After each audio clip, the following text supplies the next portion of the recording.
हाल ही में प्रकाश हुई world federation of direct selling association की रिपोर्ट में देखें तो उसमें भारत को 11th रैंक दिया गया है in the global direct selling index. और इसी दौरान इंडियन डायरेक्ट सेलिंग एसोसिएशन के चेयरमैन के द्वारा ये तक दावा किया जा रहा है कि बहुत जल्दी पॉसिबली बाय 2030 तक इंडिया टॉप 5 में भी पहुंच सकता है इन दिस इंडेक्स। क्या है ये ग्लोबल डायरेक्ट सेलिंग रिपोर्ट, इस रिपोर्ट के क्या इम्पैक्ट एंड इम्प्लीमेंटेशंस हैं और इसकी क्या प्रामाणिकता है, इन सभी विषय के ऊपर चर्चा करेंगे। और इसके साथ इंडियन डायरेक्ट सेलिंग एसोसिएशन के चेयरमैन के दावों के ऊपर भी चर्चा करेंगे। उससे पहले आपका सचेतनता चैनल में स्वागत है। मैं आपका दोस्त अरमान।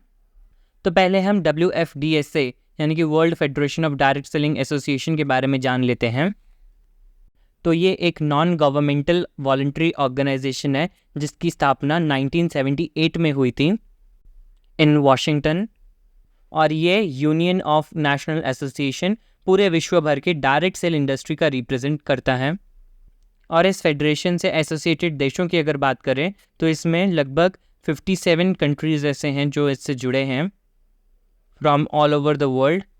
और इसी के द्वारा हाल ही में प्रकाशित किए गए एक रिपोर्ट में इंडिया को 11वें पायदान पे अंकित किया गया है, which is definitely a great achievement for India.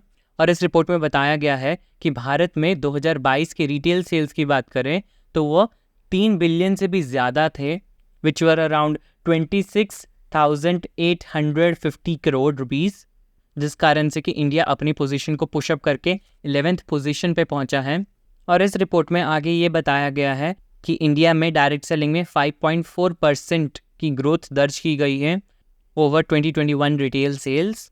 And if we observe on a constant dollar basis, means keeping dollar constant in purchasing power perspective and adjusting the inflation, in the sense the market is observed at the constant dollar, तो उसमें Indian market में compound annual growth rate को देखें तो वो 13% से भी ज़्यादा की ग्रोथ हुई है इन द लास्ट 3 years।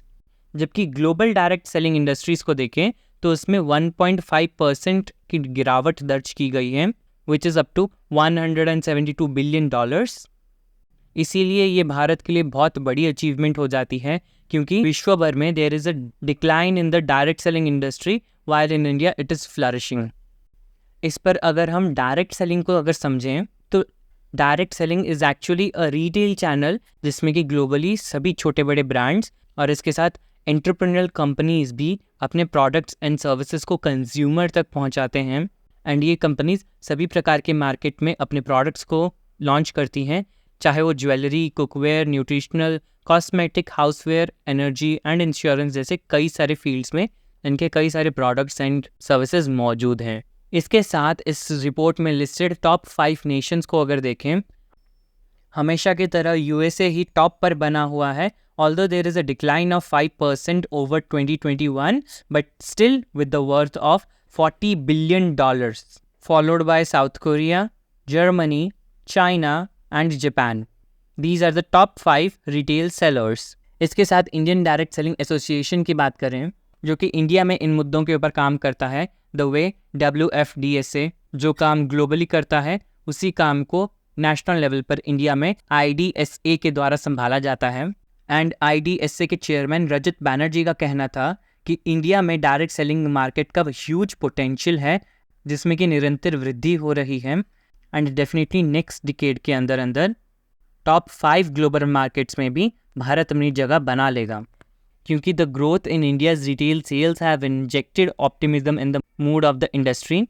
क्योंकि रजत बैनर्जी भारत का टॉप 5 ग्लोबल मार्केट में होने का एक बड़ा दावा कर रहे हैं।